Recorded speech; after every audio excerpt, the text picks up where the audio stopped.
जे परोपकारी असतात ते कधी संपत नाहीत, संपल्यासारखे दिसतात पण ते कधी संपत नाहीत, याचा विशेष उहापोह या अभंगामध्ये महाराजांनी केलेला आहे।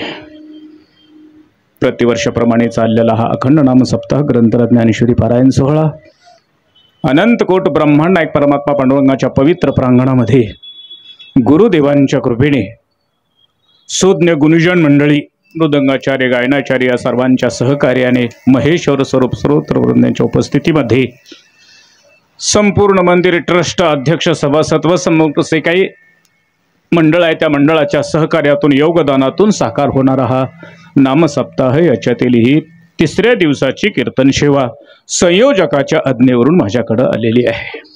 त्या सेवेकरता निवडलेला अभंग अखिल मानवाच्या निखिल कल्याणाकरता अवतीर्ण झालेले जगद्गुरु तुकोबाराई या अभंगातून परोपकारी महात्म्य आहेत, त्याचं जीवन कसं असतं, विशेष त्याचा जीवन चरित्र या अभंगातून थोडक्यात सांगितलेलं आहे।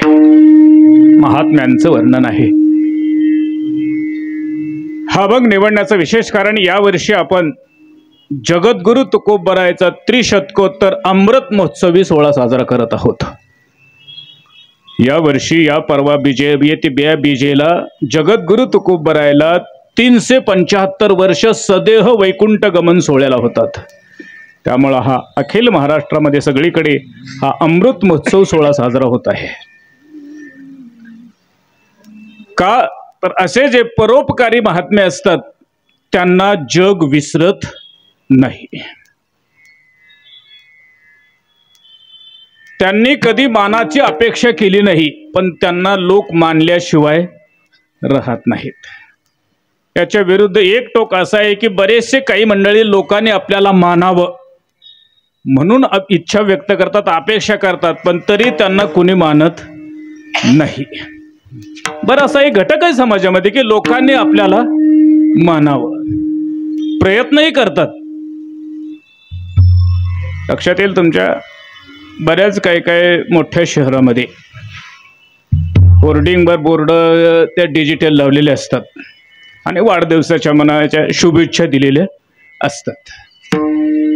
आता जेवढे बोर्ड लागतात तेवढी त्यांची लोकप्रियता असते का नाही हा मात्र जरा संशयाचाच भाग आहे थोडा। काय झालं, एका शहरामध्ये आम्ही सहज आमच्याकडे फिरत गेलो असताना लक्षात आलं की एका शहरामध्ये एका नेत्याला वाढदिवसाच्या शुभेच्छा दिलेल्या जवळजवळ 40-50 ठिकाणी बोर्ड दिसले, शुभेच्छा दिलेले बोर्ड। आता सहज ओळखीचे होते म्हणून सहज फोन केला, का हो म्हणे आपण या शहरामध्ये खूपच लोकप्रिय आहात, केवढे लोक तुम्हाला मानतात। म्हणजे कशावरून म्हणताय, कशावरून? एका शहरामध्ये सहज पाहिलं तर 40-50 ठिकाणी तुम्हाला शुभेच्छा दिलेले बोर्ड दिसले, म्हणजे केवढे तुम्ही लोकप्रिय आहात, केवढे लोक मानतात। ते 40-50 म्हणल्यावर ते जरा थबकलेच। काय म्हणताय महाराज? 40-50 ठिकाणी मी 100 बोर्डाचे पैसे दिलेत। पैसे किती दिलेत? 100 बोर्डाचे, बोर्ड लागलेत 50। मला वाटतं असेही बोर्ड काही लागतात। म्हणजे मला सांगायचं काय, लोकांनी मानावं ही अपेक्षा करणारा एक वर्ग आहे, पण त्यांना कोणी मानत नाही।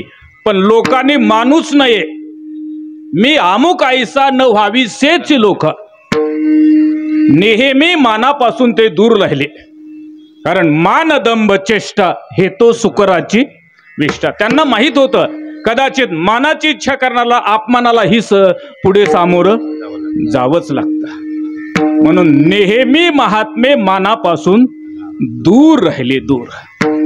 लाज भय शंका दुरावेला मान, लाज भय शंका दुरावेला मान, लाज भय शंका दुरावेला मान, लाज भय शंका दुरावेला मान, लाज भय शंका दुरावेला मान, लाज भय शंका दुराविला लाज भय शंका दुराविला मान लाज भय शंका दुराविला मान न कळे साधन या परते न करे साधन या परते न कळे उडे आपुले आछंदे गायनाचे उडे आपुली आछंदे गायनाचे उडे आपुली आछंदे साधन या परते न करवे साधन या परती गायनाचे उडे आपुलिया छंदे गायनाचे उडे आपुलिया छंदे गायनाचे उडे आपुलिया छंदे नाज भय शंका दुराविला मान न कळे साधन या परते न कळे साधन या परते न कळे साधन या परते लाज भय शंका दुराविला मान न कळे साधन या परते न कळे साधन या परते न कळे साधन या परते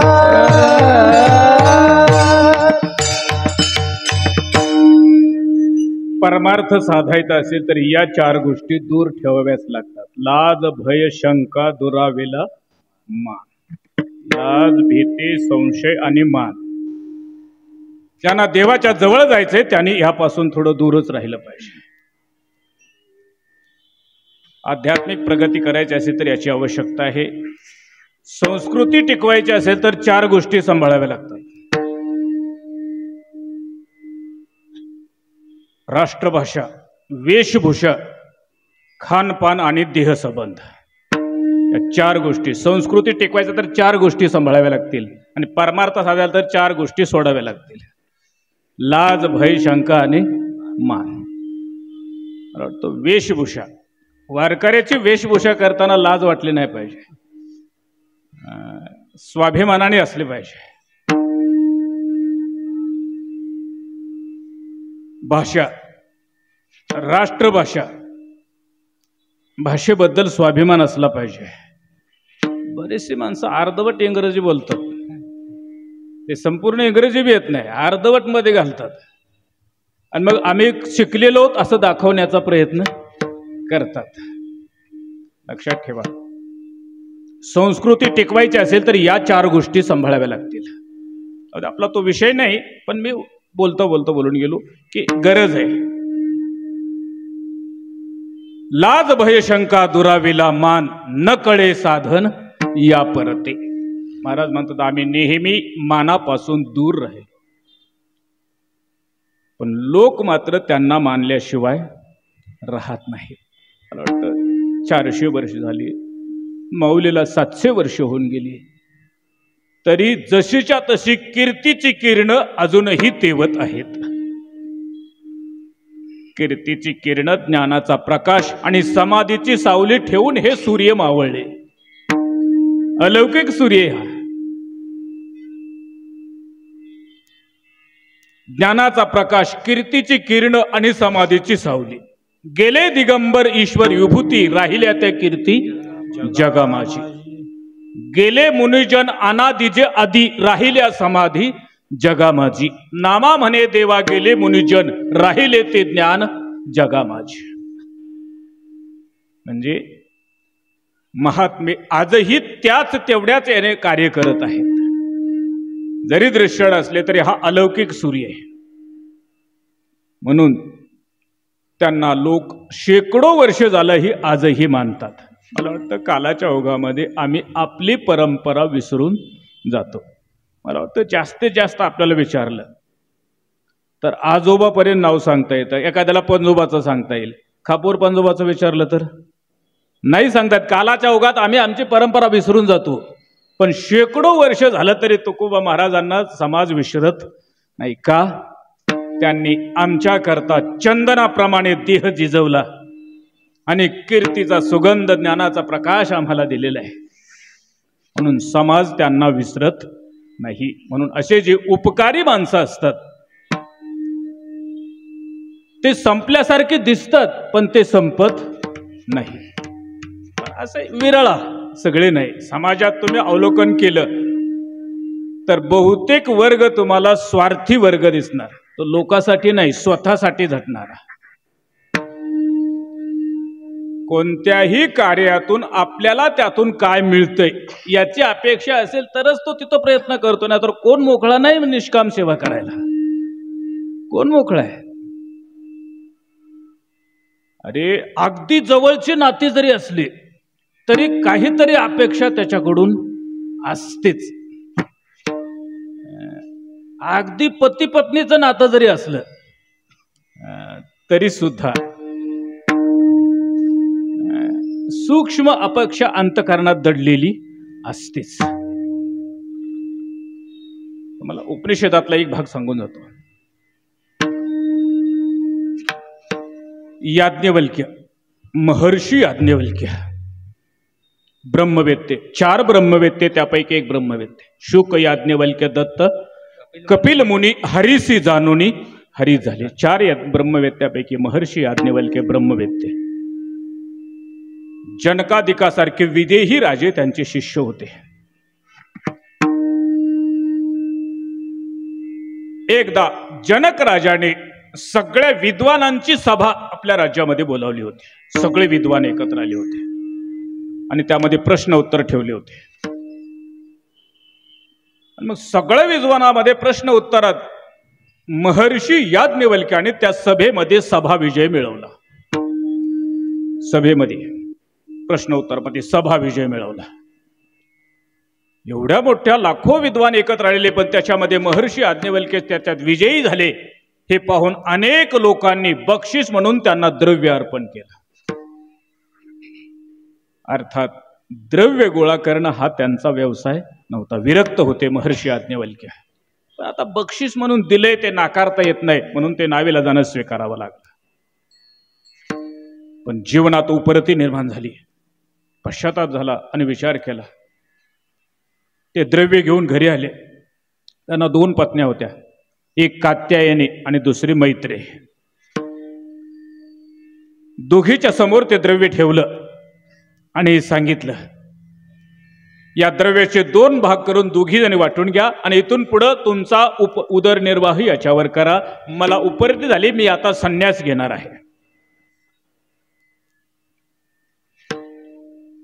पहिली कात्यायनी होती, तिनं तो 1 भाग घेतला, पण दुसरी जे होते ना मैत्री, ते जिज्ञासू होते. तिनं लग्नच ब्रह्मज्ञानासाठी लग्न केलं होतं. अर्थात ती आधी पाठाला येत होती, पण असे जवळ राहून शिकत राहिले तर दोघांचंही नाव खराब होईल, यापेक्षा नाव ठेवू नये म्हणून तिनं लग्न करून घेतलं होतं. ती जिज्ञासू होती, ब्रह्मज्ञानाची अपेक्षा तिला होती. आणि मग तिनं सांगितलं, काय म्हणताय नाथ, हे द्रव्य घ्या आणि तुमचा उदरनिर्वाह करा. कशा बोलताय तो, हे नाही चालणार असं. वाटतं सीतादेवीला एकदा प्रभू बोलले होते, वनवासाला निघाले ना, त्यावेळेला सीतादेवीच्या महालात निरोप घेण्याकरता प्रभू गेले की मी आता 14 वर्ष आई वडिलाच्या वचनास्तव 14 वर्ष वनाला जावं लागतंय, आपण इथं राहून सासू सासऱ्याची सेवा करावी. मी निरोप घेण्याकरता आलो, मला निरोप द्या. त्यावेळेसही सीतादेवीची वाक्य आहेत, निरोप कसला माझा घेता, जेथे राघव तेथे सीता. कारण निरोप सीता शोक विवश होऊन त्यांनी ते वाक्य वापरलेले आहेत. कारण कसला निरोप कुणाचा घेताय? कारण वर्णन करतानाच असं केलंय, माऊलीनं वर्णन केलंय, चंद्र तेथे चंद्रिका, शंभू तेथे अंबिका, संत तेथे विवेका असने कीजी. जिथं तुम्ही असाल तिथं मी. तसं मैत्रेय म्हणते, तुम्ही वनात असेल तर मी तिथे येणार, तुम्हाला सोडून मी राहू शकत नाही, कारण मी लग्न तुमच्याशी लावलेलं आहे, द्रव्याशी नाही लावलेलं. पत्नी पुरुषाशी विवाहबद्ध होते त्यावेळेस त्याच्या द्रव्याशी नाही, त्याच्या जीवनाशी एकरूप होत असते. आता द्रव्यासाठी लग्न करतात तो भाग वेगळा, पण द्रव्याशी नाही, त्याच्या जीवनाशी एकरूप होत असते. लग्न द्रव्याशी नाही तुमच्या बरोबर आलेले, तुम्ही जिथं असाल तिथं मी.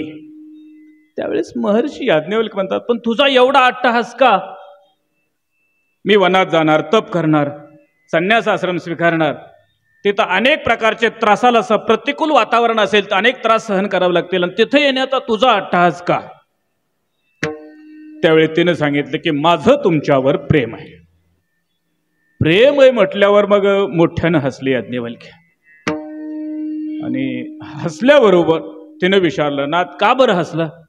का बरं म्हणजे खरं सांग, तू जे म्हणतेस माझं तुमच्यावर प्रेम आहे ते खरं सांग, माझ्यासाठी का तुझ्यासाठी? कोण विचारते?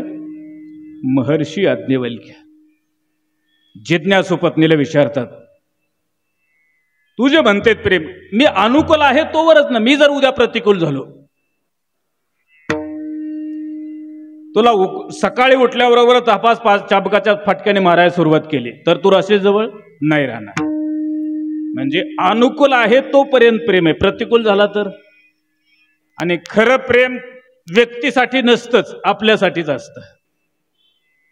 कोणीच कुणावर तसा निष्काम प्रेम करू शकत नाही, आपल्यासाठीच असतं. नेहमी लक्षात ठेवा, कितीही जवळचे नाते असू द्या, काहीतरी सूक्ष्म स्वार्थ दडलेला असतोच, दडलेला स्वार्थ असतोच त्याच्या पुढे. असे नाही निष्काम प्रेम करायला कोणी रिकाम. बघा तुम्ही घरामध्ये हे प्रेम कुठपर्यंत टिकतं? घरात जरी तुम्ही राहिला तरी कुठपर्यंत असतं? जोपर्यंत आपले व्यवस्थित इंद्रिय सगळे आहेत, आणून देणं चालू आहे, तोपर्यंतच प्रेम असतंय. आणून देणं चालू आहे तोपर्यंत दारात आले की अन्न आले, अन्न आले, अन्न आले. दारात आले की सगळं तांब्या, चहा, कॉफी सगळं काही तयार असते. अन्न आले, अन्न आले, पण कुठपर्यंत? अन्नाचं आणून देणं चालू आहे तोपर्यंत. ज्या दिवशी अन्नाचं आणून देणं बंद होतं त्या दिवशी अन्नाला मागवतो. लक्षात येते का? बघा, भाकर मिळत नाही, भीक मागावी लागते. का? जनाचा हा स्वभावच असा आहे, जनाची रीतच अशी आहे. प्रत्येक हा स्वार्थी वर्ग आहे, आपल्या स्वार्थासाठी विनाकारण. बघा तुम्ही एखाद्या नवीन असावं जोडपं तरुणांना एखाद्या देवाज्ञा झाली तर त्याच्या घरचे रडताना जरा ऐकायचं, कसे काय म्हणतात रडताना, ते जरा अवघं लक्ष द्यायचं. असं कोणी म्हणतं का तुम्ही आमच्यासाठी एवढं केलंय, आता तुमचं कसं होईल असं कोणी म्हणतं का? आता आमचं कसं होईल? कारण सगळीकडचं गोळा करून आणून टाकणारा पुन्हा दुसरा कोण मिळेल? म्हणजे आमचं कसं होईल म्हणूनच रडतात ना. का सांगते मी? प्रत्येक वर्ग स्वार्थी आहे. कारण महाराज म्हणतात जनातला हा स्वभावच बनलेला आहे. एका ठिकाणी अभंगामध्ये महाराज म्हणतात, जन हे सुखाचे दिल्या घेतल्याचे अंतकाळचे नाही गोडे, अंतकाळचे नाही गोडे. जन हे सुखाचे दिल्या घेतल्याचे अंतकाळचे नाही गोडे,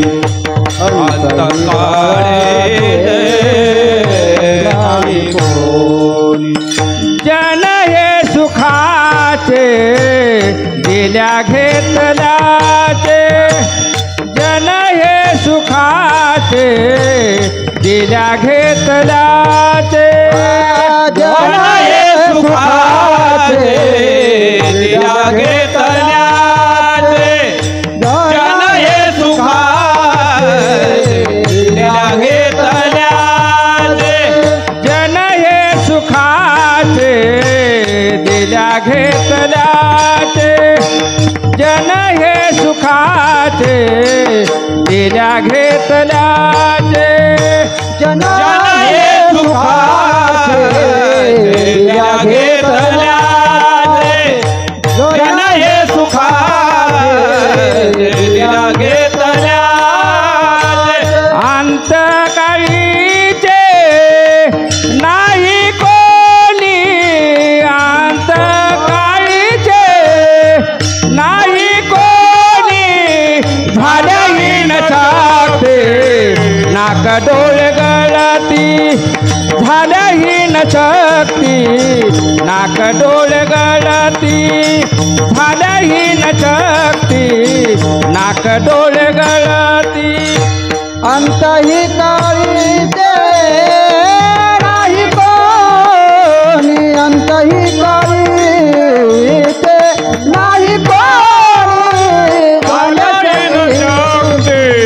नाक डोळे गळती झाल्याहीन शक्ती नाग डोळे गळती झाल्याहीन शक्ती नाग डोळे गळती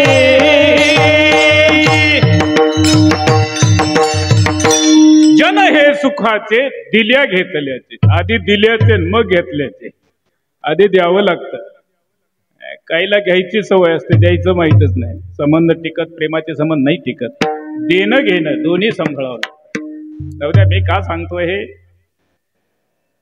याज्ञवल्क्य प्रश्न विचारतात खरं सांग तू जे प्रेम आहे म्हणते ते तुझ्यासाठी का माझ्यासाठी त्यावेळी तिनं खालीमान घातलेली विचार करते आहे पण शेवटी ती एका विद्वानांचीच पत्नी होती तिने सांगितलं ठीक आहे नाही मी सांगू शकत तुम्ही सांगा तुम्ही आजपर्यंत माझ्यावर प्रेम केलं ते तुमच्यासाठी का माझ्यासाठी नाही मी नाही सांगू शकत तुम्ही सांगा कारण वक्त्याच्या प्रश्नावर आक्षेप घेऊन त्याला पुन्हा प्रश्न विचारणं याच्याकरता श्रोत्याच्या अंतकरणामध्ये जिज्ञासा असावी लागते आणि प्रश्न विचारल्यानंतर त्याच्यावर शंका घेऊन पुन्हा विचारण्याकरता जिज्ञासाच असावी लागते ना कारण प्रश्नामध्ये शंका येण्याकरता अंतकरण जिज्ञासूच असावं लागतं मला वाटतं भातातले खडे कुणाला लागतात दात आहे त्यालाच लागतात का दात नसणाऱ्याला दात नसलं तर खड्याचंही जातं दात असेल तरच खडे कळतात तसं प्रश्नावर शंका घेऊन विचारण्याकरता सुद्धा जिज्ञासू अंतकरण असं जिज्ञासू तयारीचं असावं लागतं नाहीतर वक्त्याने काही सांगितलं मला वाटतं अर्जुन जिज्ञासूच श्रोता होता भगवान कृष्ण बोलता बोलता म्हणले अर्जुना हे मी तुला दिव्य ज्ञान सांगतोय हे आजच नाही पूर्वी मी हे सूर्याला सांगितलं सूर्याने मनुला सांगितलं मनुने इक्षुकाला सांगितलं त्याने त्याच्या पोराला सांगितलं पण पुढे पुढे ही परंपरा बंद झाली त्यामुळं पुन्हा एकदा हे तत्वज्ञान तुला सांगावं लागतंय आणि हे ऐकल्यावर अर्जुनाने शंका घेतली जिज्ञासू होता तो नुसतं सांगल ते ऐकणार नव्हता तो म्हणला देवा काही बी ऐकून घेतलं मग काही बी सांगायचं का आम्हाला माहिती आहे तू जास्तीत जास्त आमच्या आधीचा 25 वर्षाचा कारण भगवान कृष्ण 125 वर्षाचा अर्जुन 100 वर्षाचा अलीकडे आमच्या आधी जरा मोठा थोडा आणि आम्हाला काय सांगतो की मी कुणाला उपदेश केला सूर्याला तो अनादिकालचा तू तो कृष्ण सापेचा देवकीचा मुलगा तू आणि तो अनादिकालचा सूर्य आणि मी म्हणतो की सूर्याला उपदेश केला हे आम्हाला पटत नाही शंका घेणं हे श्रोत्याचं जिज्ञासूपणाचं लक्षण आहे आता तिथं त्या देवाने त्याचं समाधान केलं तो भाग वेगळा वेगवेगळ्या प्रकाराने समाधान केले पुढचा भाग तुम्ही पाहून घ्या पण शंका येणं हे जिज्ञासूपणाचं लक्षण आहे नाहीतर काय काय श्रोते असतात उगा ऐकलं ऐकायचं नळी फुंकेली सोनारे इकडून तिकडे गेले मारे आता अभंग अपरिचय असल्यावर बघा तुम्ही संपल्यावर 50% लोकांना विचारा आज कीर्तनाचा अभंग कोणता होता माणसं म्हणतील आम्ही काही तेवढ्या भानगडीत पडत नाही ऐकायचं द्यायचं सोडून काय करायचं आपल्याला बाकी एवढा विचार करून काय झालं एक वक्ता आणि एक श्रोता जोडी होती नेहमी बरोबर तो असायचा. मग ते वक्त्याने सांगायला सुरुवात केली की तो समोर बसलेला असायचा. आणि मग प्रत्येक वाक्याला त्याने म्हणायचं खरंय महाराज. ऐकलं की त्याने काय म्हणायचं? खरंय महाराज. याने विचार केला हे समजून म्हणतंय का उग म्हणतंय, जरा बघावं तरी एकदा. खरंच समजून म्हणतंय का उग याला कळतंय का काय, हे तरी परीक्षा घेतली पाहिजे ना. त्याने काय केले, एकदा कल्पित गोष्ट मनात तयार केली आणि सांगायला सुरुवात केली. म्हणजे काय झालं, एकदा मोठा सोसाट्याचा वारा आला. त्यामुळं काय झाला म्हणे मेरू पर्वत दुबंगला.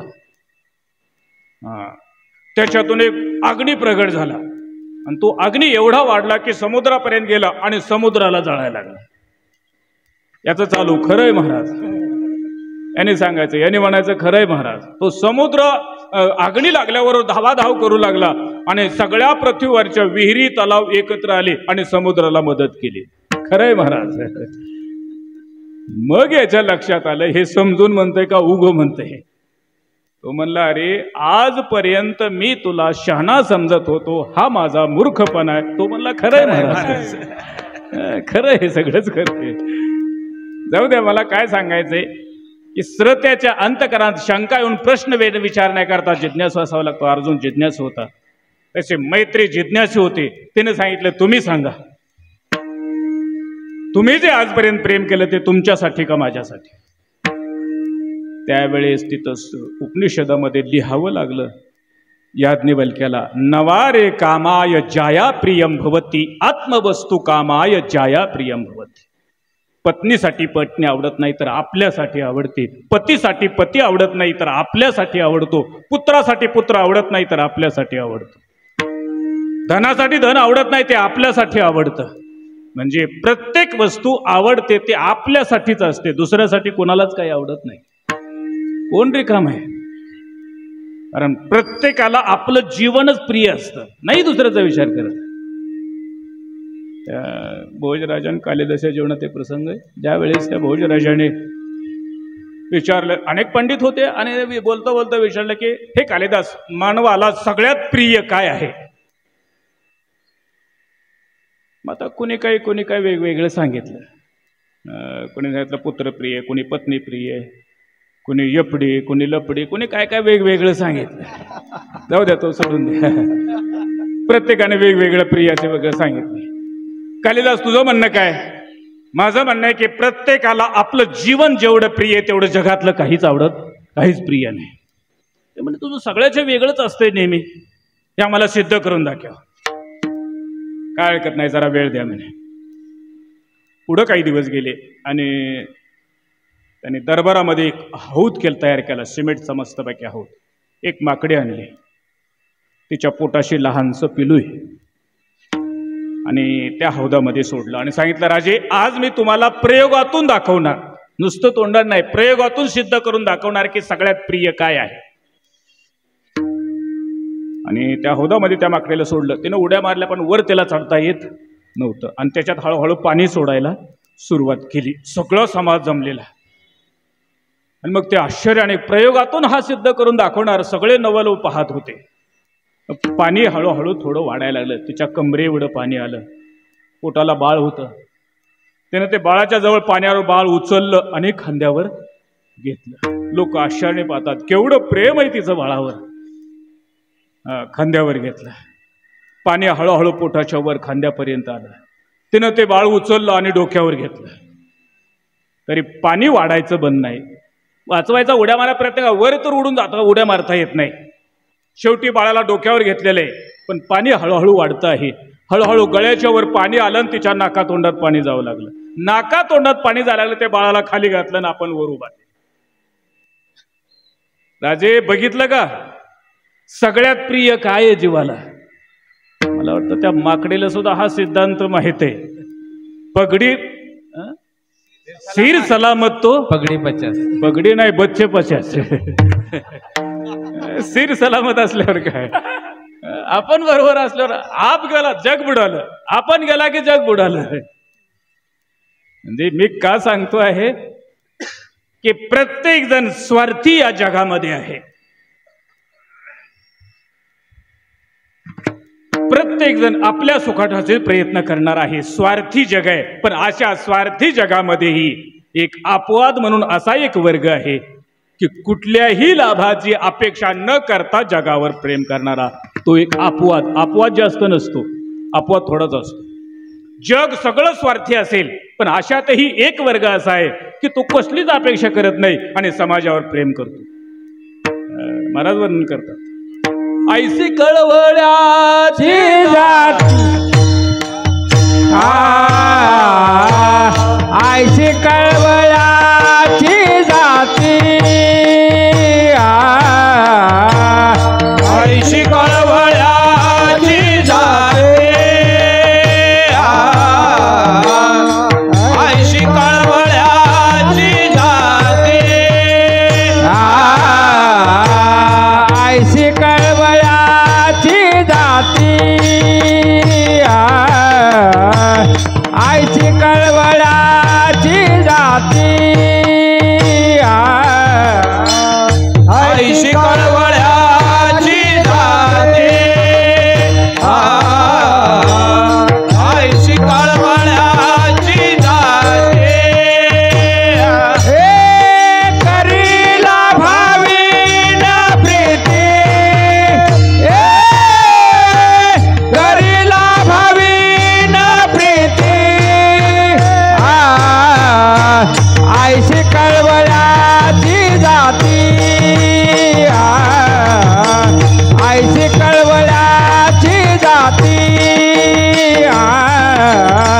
ऐशी कळवळ्याची जाती. करीला भावीन प्रीती,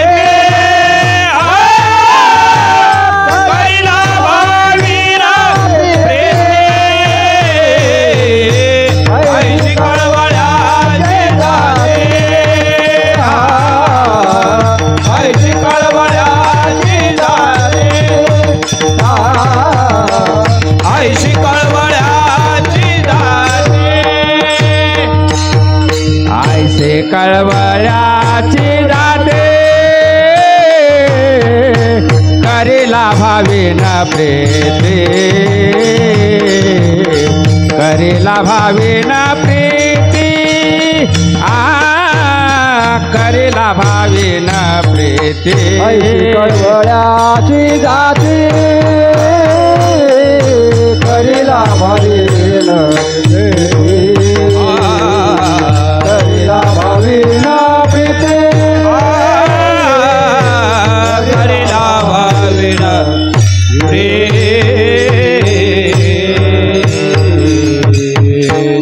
ऐसी कळवळ्याची जाती, करी लाभावीन प्रीती. कुठल्याही लाभाची अपेक्षा न करता समाजावर निष्काम प्रेम करणारा एक वर्ग आहे, तो म्हणजे महात्म्यांचा. खरं सांगा, त्या काळात काय दिलं या समाजाने महात्म्यांना?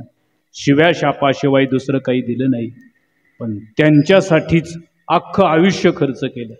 मला वाटतं पहिली मागणी त्यांच्या करता, जे खळांची व्यंकटी सांडू, तया सत्कर्मी रती वाढो, भूता परस्परे पडो, मैत्र जीवांचे. त्यांनी आळंदीत राहू दिले नाही, भिक्षा मागू दिली नाही, इंद्रायणीला स्नान करू दिलं नाही, सिद्ध बेटात जाऊन राहावं लागलं. चुकून भिक्षा मागायला आले, वेळ चुकून यायचे, तरी जर भिक्षा कोणी वाढलेली दिसली तर वाटेत अडवून ती भिक्षा खाली सांडायची, मातीत मिसळायची.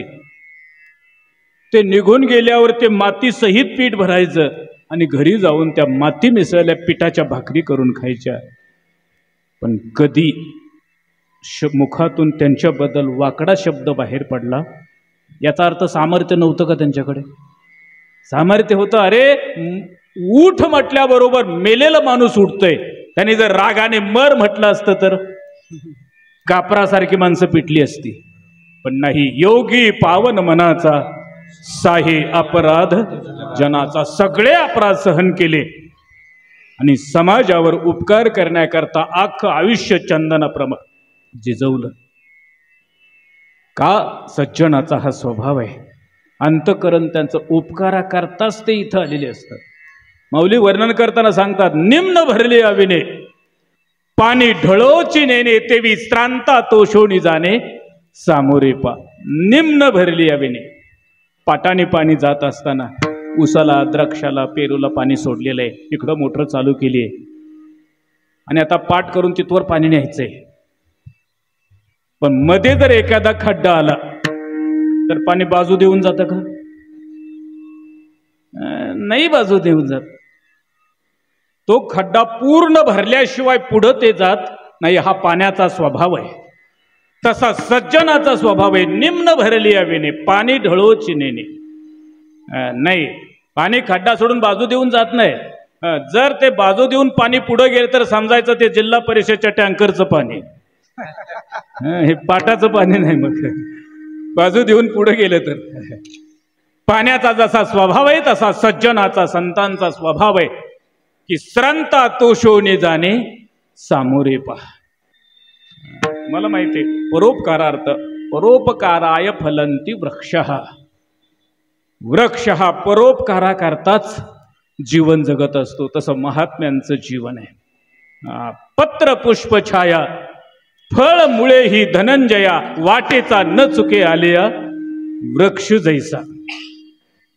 वृक्ष काही पानाने, काही फलाने, काही फुलाने, काही मुळाने सुद्धा जगावर उपकारच करतात. तर काय वनस्पती शास्त्र आहे. वेगवेगळ्या प्रकारचं वर्णन माऊलीने केले. जरा चिंतन करत जा थोडं. नागवेलीच्या झाडाला कुठलं फळ असतं? न फळता ही सार्थका जैसिया नागलतिका. कुठल्याही प्रकारचं फळ नाही, पण पान हेच त्याचं काय आहे? पानानेच ते जगाला आनंद देतं. केवढं वनस्पतीशास्त्र माऊलीने लिहिलेले. आम्ही तेवढं बारकाने पाहत नाही, गांभीर्याने कधी कधी विचार करत जा. काय सायकॉलॉजी ज्ञानेश्वरी माझी. मला वाटतं मला इंग्रजी लय जमत नाही, पण थोडं थोडं. बायोलॉजी, आधी तुम्हाला बायोलॉजी सांगतो. बायोलॉजी म्हणजे शरीरशास्त्र. बायोलॉजी म्हणजे शरीरशास्त्र. तात्याला आवडत नाही ते इंग्रजी बोलले. शरीरशास्त्राचा नियम असा आहे की विभिन्न लिंगी शरीर एकत्र आली की अंतकरणात सेक्स हा होणारच. हा शरीरशास्त्र आहे. भिन्न लिंगाची शरीर एकत्र जवळ आली की सेक्स हा होणारच. हा शरीरशास्त्राचा नियमच आहे शरीराचा. पण माऊली तिथंही सायकॉलॉजी सांगतात. केवढं चिंतन केले माऊलीने. 40 वर्षाची युवती आणि तिचा 45 वर्षाचा तिचा पती आहे आणि 20 वर्षाचा तरुण मुलगा आहे. ज्यावेळेस ती 40 वर्षाची युवती आपल्या पतीला आलिंगन देते त्यावेळेस तिच्या अंतकरणामध्ये काम आहे.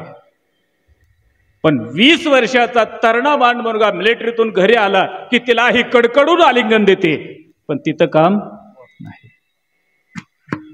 पतिपुत्रा ते अलिंगी एकच ते तरुणांगी का पुत्र भावाच्या अंगी नरगे काम. केवढं चिंतन केलं. लग्न न होता हे सगळं चिंतन माऊलीने केलेले आहे. म्हणून थोडं ज्ञानेश्वरीचं चिंतन महत्वाचं. आपण पारायण करत आहात म्हणून सांगतो. आपण सगळे सुज्ञ मंडळी आहात. उद्या मला सांगायचं काय की परोपकार. वृक्ष हा पानाने, फुलाने, फळाने आणि मुळाने सुद्धा जगावर काय करतो? उपकार करतो. जो खांडावया घाऊ घाली का लावणी जयाने केली दोघा एकची सावली वृक्ष ते जैसा. निष्काम कर्मयोग त्याच्यात कुठली अपेक्षा आहे? कारण निसर्गाने जे तयार केलेले देवाने वस्तू आहेत त्या सगळ्या निष्काम जगाला प्रेम करणारे वस्तू आहेत. आम्ही नाही त्याचं शिकत. निसर्ग आम्हाला शिकवून जातो. निसर्गाने केवढ्या गोष्टी शिकवल्या. कारण ते झाड तोडताना घामाघूम होतो माणूस, पण तरी सुद्धा झाड म्हणतं जरा बस, सावली देतो. सावलीला बस, जरा थकलाय, जरा घाम आलाय. आपल्या सावलीला त्यालाही सावली देतं, तोडणारालाही आणि वाढवणाराही एकच सावली देतं. तसं संतांचं जीवन त्यांच्या ठिकाणी आपपर भाव नाही. हा माझा आहे आणि हा तुझा आहे, हा त्या पार्टीचा आहे आणि हा या पार्टीचा आहे असला शत्रुमित्र भाव त्यांच्याकडे नाही. हे उपकार करताना असे विशेष रूपाने उपकार करतात की त्यांच्या अंतकरणामध्ये आपपर भाव नाहीये. म्हणून वर्णन करताना उपकारी माणसं संपल्यासारखी दिसत असली तरी ते संपत नाहीत. उपकारी आसे आरोनी उरला उपकारी आसे आरोनी उरला उपकारी आसे आरोनी उरला उपकारी आसे आरोनी उरला आपुले दयाला पर नाही आपुले तयाला पर नाही आपुले दयाला पर नाही आपुले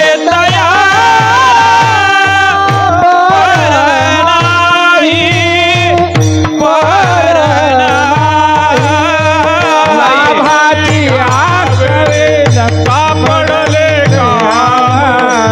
लाभावरी घ्यावे सापडले काम लाभावरी घ्यावे सापडले काम लाभावरी घ्यावे सापडले काम उपकारी आसे आरोनी ठेवला उपकारी आसे आरोनी ठेवला उपकारी आसे आरोनी उरला उपकारी आसे आरोनी उरला हे उपकारी आसे आरोनी उरला आपले दयाला पर नाही लाभावरी घ्यावे सापडले काम लाभावरी घ्यावे सापडले काम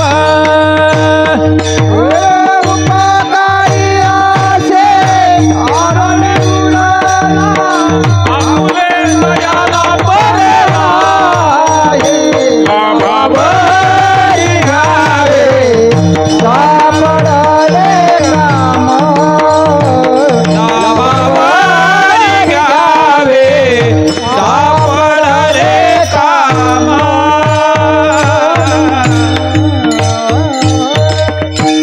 उपकारी आसे आरोनी उरला आरण म्हणजे जीर्ण पाणी बघा तुम्ही सुरुवातीला पाऊस पडला तर सगळं पाणी काय होतं खाली जिरतं जमिनीत पण कुठपर्यंत खालच्या पाण्याला मिळेपर्यंत एकदा खालच्या पाण्याला मिळलं की पुन्हा वर येतं माणसं म्हणतात जमिनीला खडा फुटला वरून असं खूप पाऊस झाला की असं पाणी वाहतं तसं महात्मे उपकार करत करत संपल्यासारखे वाटतात पण ते संपत नाहीत आरोनी उरला कायम स्वरूपाने जगावर उपकार करण्याचं कार्य ते करतात मला सांगा बळीराजा एवढं सांगतो पूर्वार्ध घेतो मी आपल्याकडे किती वेळ आहे 9:30ची वेळ आहे ना 9ला पूर्वार्ध घेतो काय हरकत नाही बळीराजाचे ज्या राजाची आजही अपेक्षा केली जाते त्रेता युगात होऊन गेला तो आजही मला वाटतं आमच्याकडे ते जुना माता भगिनी ओवळतात ना त्या ओवळताना म्हणतात इडा पिडा जाऊ दे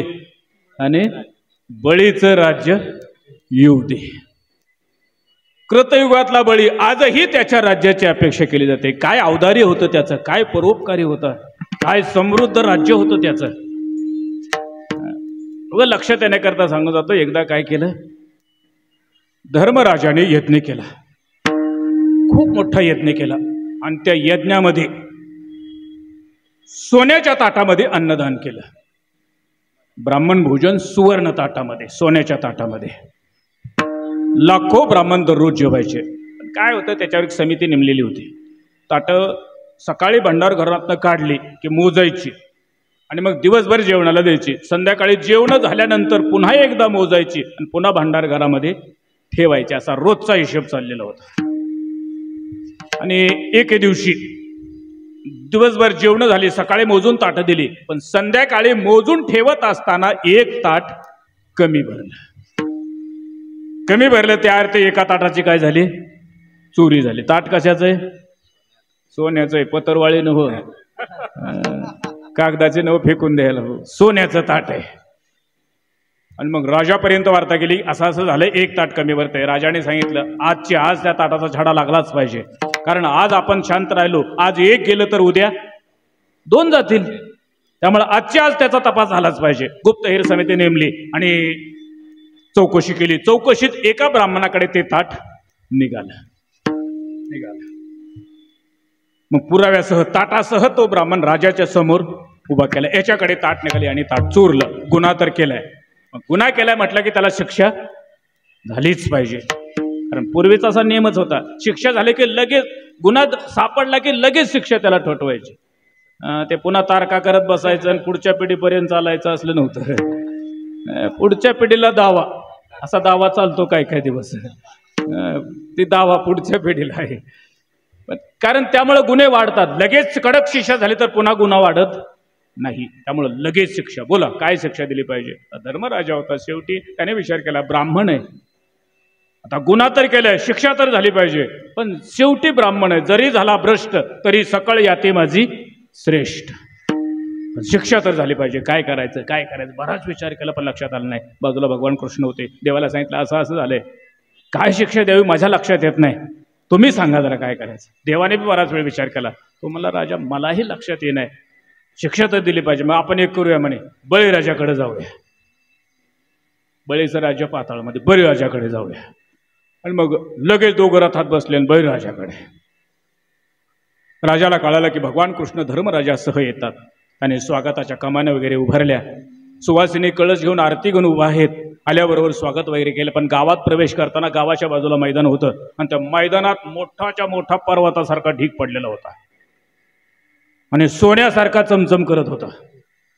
आणि हे बघितल्यानंतर गेले, काय आदर आतिथ्य झालं. बोलता बोलता भगवान कृष्ण बळीराजाला विचार, राजा नगरीमध्ये येण्यापूर्वी नगरीच्या बाहेर मैदानामध्ये मोठाच्या मोठा पर्वतासारखा सोन्यासारखा चमकणारा ढीग दिसत होता, नेमकं काय पडलंय आमच्या लक्षात आलं नाही, काय आहे नेमकं? तो म्हणला देवा तुम्हाला माहिती आहे, आम्ही यज्ञ केला आणि यज्ञात अन्नदान करताना सोन्याच्या ताटामध्ये अन्नदान केलं, पण आमचा नेम होता की आज वापरलेलं ताट उद्या वापरायचं नाही. आपण जसं पत्रवळ्या फेकून देतो तशी ताट फेकलेली होती. कशाची?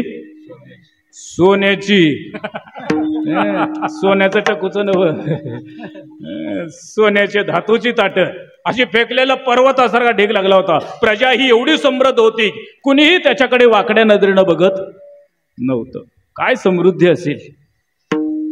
आणि मग धर्मराजा विचारतो, देवा आपला प्रश्न नाही विचारलेला बरं, एका ताटासाठी 500 किलोमीटर डिझेल जाळून इथवर आलोय, एका ताटासाठी.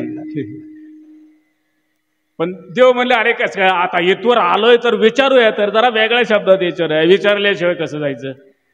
आणि मग पुन्हा लागले बोलायला, राजा आपण यज्ञ केलाय, सोन्याच्या ताटात अन्नदान केलं. समजा एखाद्या वेळेला आपण सोन्याचं ताट जेवणाला दिलं, एखाद्या ब्राह्मणाने जर ते ताट चोरलं तर आणि त्याच्याकडे ते सापडलं तर काय शिक्षा दिली पाहिजे?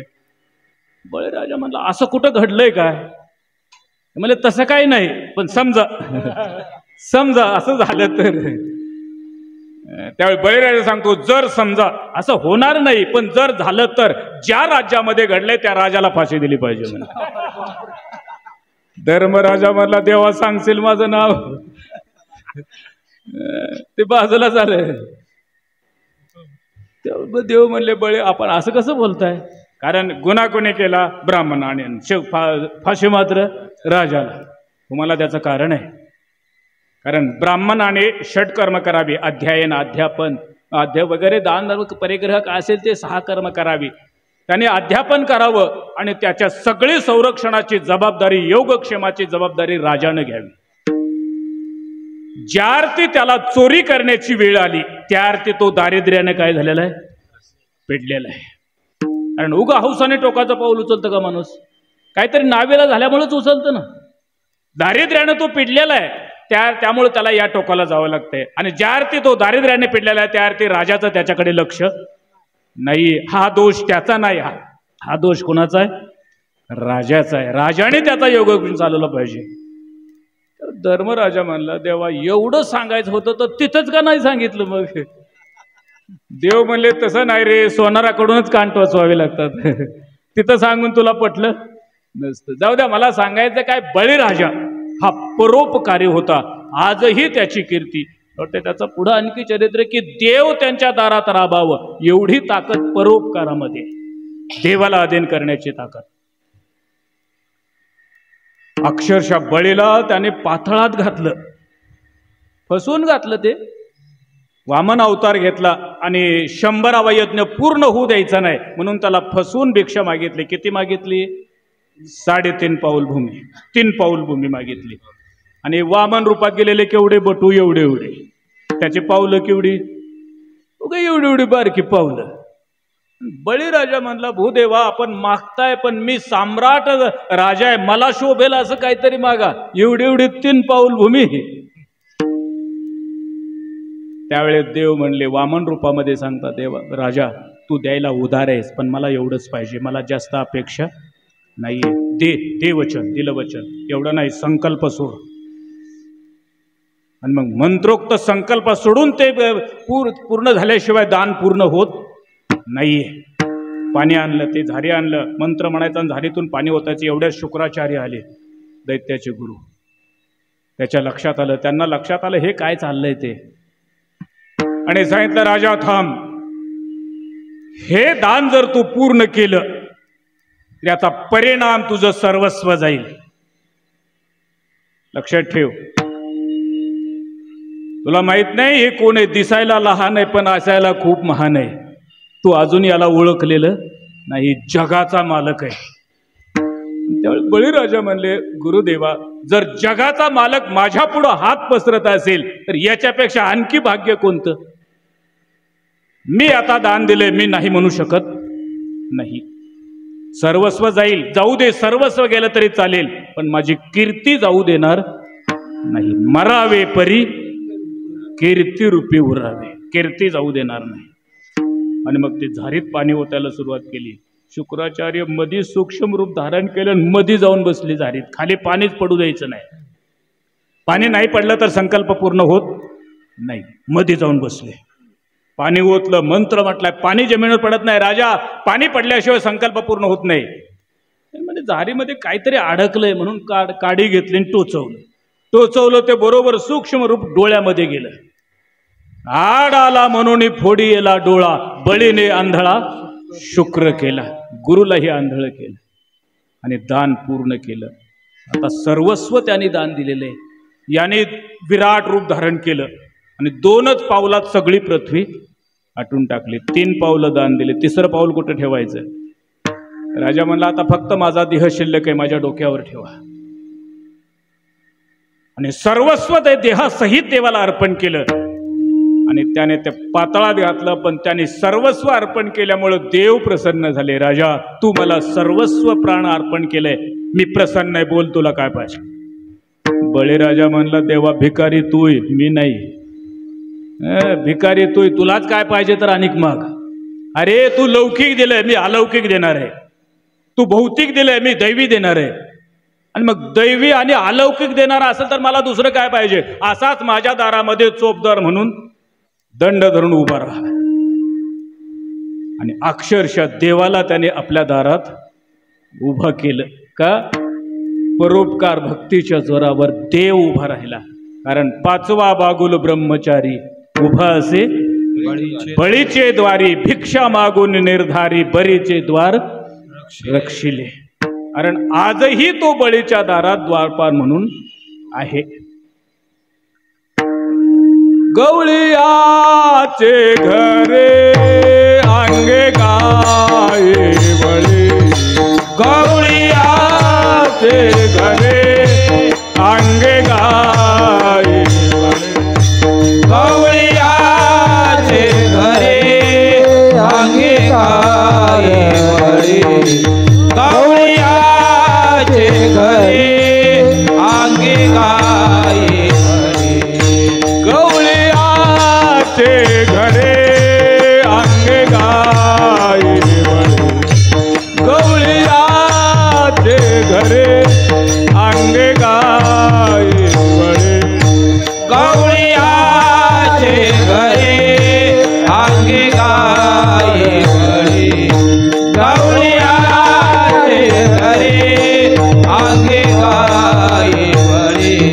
द्वारपाळ बळे द्वारी झाला द्वारपाळ बळे द्वारी झाला उंदरीच काही नेने भगवंत उच नीच काही नेने भगवंत उच नीच काही नेने भगवंत द्वारपाळ बळे द्वारी झाला द्वारपाळ बळे द्वारी झाला उच नीच काही नेने भगवंत उच नीच काही नेने भगवंत उच नीच काही गौरीनाथे घरी अंगी गाये बळे गौरीनाथे घरी अंगी गाये बळे गौरीयाचे घरी अंगे गाये बळे गौरीनाथे घरी अंगी गौरीनाथे घरी अंगी गाये बळे गौरीनाथे घरी अंगी गाये बळे गौरीयाचे घरी अंगे गाये बळे गौरीयाचे घरी अंगे गाये बळे द्वारपाल बळे द्वारी झाला द्वारपाळ द्वारी झाला द्वारपाल बळे द्वारी झाला द्वारपाळ द्वारी झाला उंच काही नेले भगवंत उंच नीच काही नेले भगवंत उंच नीच काही नेले भगवंत उंच नीच काही नेले भगवंत उच नीच काही नेले भगवंत उच नीच काही नेले भगवंत उच नीच काही नेले भगवंत उच नीच काही नेने भगवंत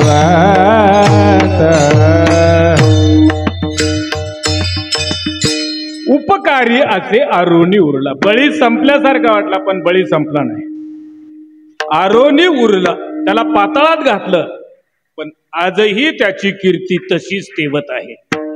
युगाने युगे गेली तरी का उपकारी असे आरोनी उरला. उपकारी माणसं कधीच संपत नाहीत. म्हणून जीवनात निरपेक्ष नेहमी लक्ष ठेवा. कार्य करत असताना एक गोष्ट ध्यानात ठेवायची, अपेक्षा धरून करायचं नाही.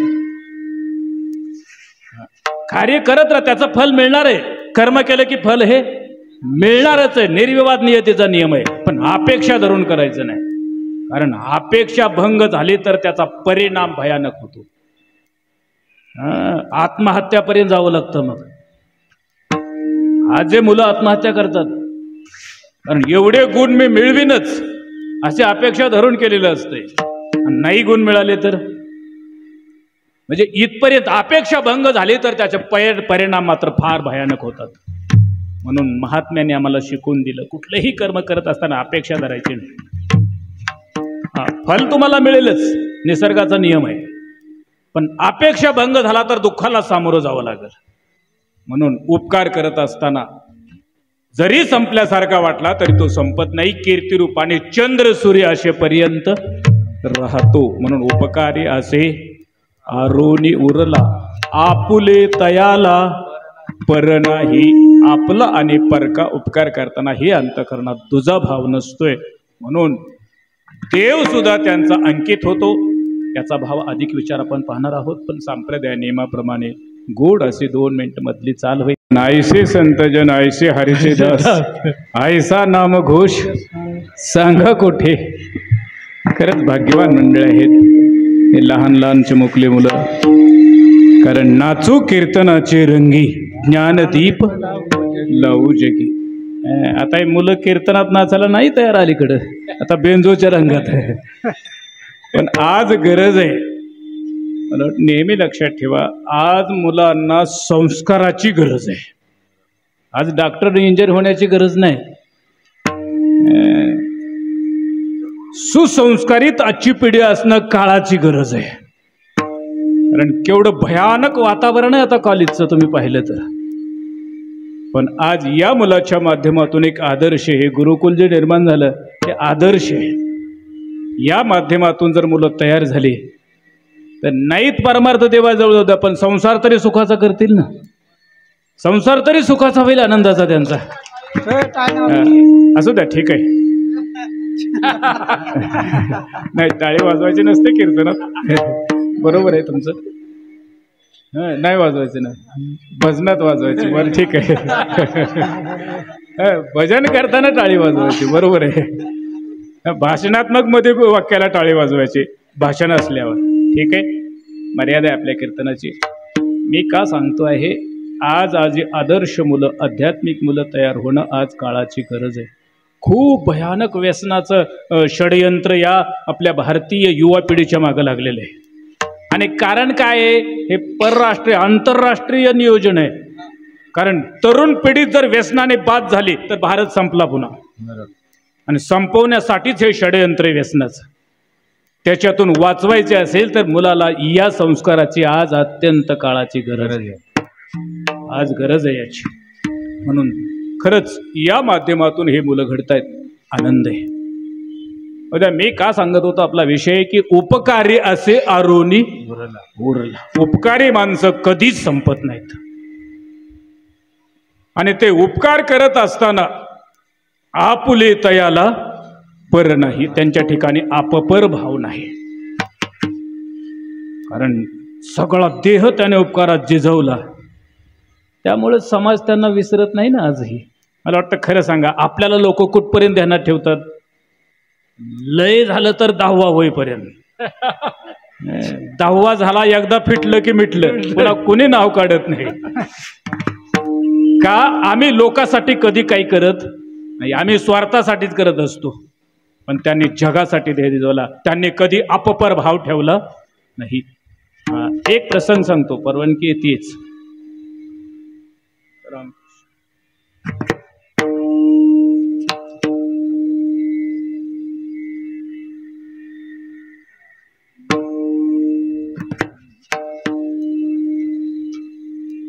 छोटा चालेल ना, 2 मिनिट.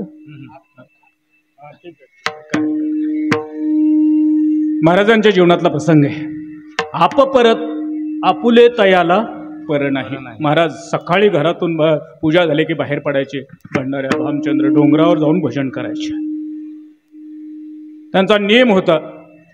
जिजाबाई मागून जायचे, असं अनेक प्रकारात नियम. एके दिवशी संध्याकाळी परत घरी येताना वाटेमध्ये एका देहूच्या त्या पाटील घराणा, त्या पाटलाचा गुराळ ऊस होता, आणि ते गुराळाचा ऊस चालू होता. गुळ करायचं ते गुराळ चालू होतं. आणि महाराज भजन करत करत घराकडे निघाले होते. तो सात्विक होता, तो समोर आला, रस्त्यावर आला, महाराजाला हात जोडून नमस्कार केला. महाराज, गुराळ चालू आहे, थोडासा रस घ्या, ऊस खा, आणि पोरांना काही 20 लहान मुलं घरी, त्यांना ऊस घेऊन जा. त्यांचा तो अंतकरणाला सात्विक भाव पाहून महाराजांनी ते स्वीकारले गेले. थोडाफार रस घेतला, ऊस घेतला, आणि मग जाताना निघाल्यावर त्या पाटलाने काय केलं, 5-25 मोळ्या एकत्र ऊसाचे मोळी तयार केली. 5-25 ऊस त्याचे एकत्र केले आणि महाराजांच्या डोक्यावर दिलं, जा घरी मुलं आहेत खातील, घेऊन जा. आता ठीक आहे, आदराने दिले म्हटलं तर त्याच्यासमोर टाकून देणं हे अपमान नको करायला, म्हणून महाराजांनी ते ऊस घेतले आणि आले घराकडे. गावात प्रवेश केला तर गावातले लहान लहान मुलं रस्त्यावर खेळत होते. म्हणजे महाराजांच्या डोक्यावर ऊस दिसले. ऊस बघितल्यावर मुलं धावत आली. ऊस ऊस म्हणलं की समोर मुलगा आला की एक ऊस काढायचा आणि द्यायचा, समोर मुलगा आला की ऊस काढायचा द्यायचा, असं चालत चालत मुलगा आला की द्यायचा, मुलगा आला की द्यायचा. घराच्या जवळ आले आणि एक ऊस डोक्यावर शिल्लक राहिला. किती राहिला? एक ऊस राहिला. घराच्या जवळ आलेत आणि घरात प्रवेश केला. जिजाबाईनं पाहिलं, ऊस, तिला माहित होतं वाटेत पाटलाचं गुराळ आहे आणि बहुतेक तिथून ऊस पाटलाने दिले असतात. ते म्हणले एक ऊस, पाटलाने एक ऊस दिला. तो म्हणे थांब, पाटील सात्विक आहे, त्याला बोलू नको. त्यांनी चांगली 20-25 ऊसाची मोळी बांधून दिली होती. मग एवढे ऊस काय झाले? काय झाले? गावात आल्यावर मुलाने मागितले आणि मी काढून दिले. जिजाऊ रागावल्या. गावातल्या मुलांना ऊस वाटत असताना आपली 4 मुलं घरामध्ये आहेत याची तुम्हाला जाणीव नाही? हे तुम्ही विसरायला पाहिजे होतं का? हे सांगायला पाहिजे का? त्यावेळेस महाराज शांतपणे बोलायला सुरुवात केली. आवले, अरे घरातली मुलं आपले आणि बाहेरचे काय लोकांचे आहेत का? ते बी आपलीच आहेत ना. आता हे तत्वज्ञान पटण्या एवढे अंतकरणाचा थर तिच्या नव्हता ना. ते संसार आसक्तीच्या दरीमध्ये होती आणि हे अनुभवाच्या शिखरावर होते. त्यामुळे तिला हे काही पटलं नाही. काहीतरी विपरीत बोलताय. गावातली मुलं कुठं आपले असतात का? महाराज म्हणले, आवले, जशी घरातली आपली तशी बाहेरची सुद्धा आपलीच आहेत. तिला उलट राग आला. काहीतरी विपरीत बोलताय. आणि मग जर सगळे आपलीच आहेत तर मग एक तरी ऊस कशाला घराकडे आणला? ते बी वाटून द्यायचं ना. त्यावेळी महाराज सांगतात, लक्षात ठेव, मागणारी मुलं संपली म्हणून शिल्लक राहिलेलं एक घराकडे आला. आणखी कुणीतरी एखादा आला असता तर तो सुद्धा संपला असता. मागणारी मुलं संपली, राखून ठेवून घराकडे नाही आणला. मागणारी मुलं संपली म्हणून. उगा विचार करा, पंक्ती बसायच्या आधी श्रीखंडाची बादली बाजूला ठेवून पंक्ती बसवणं, हे आम्ही कुठं?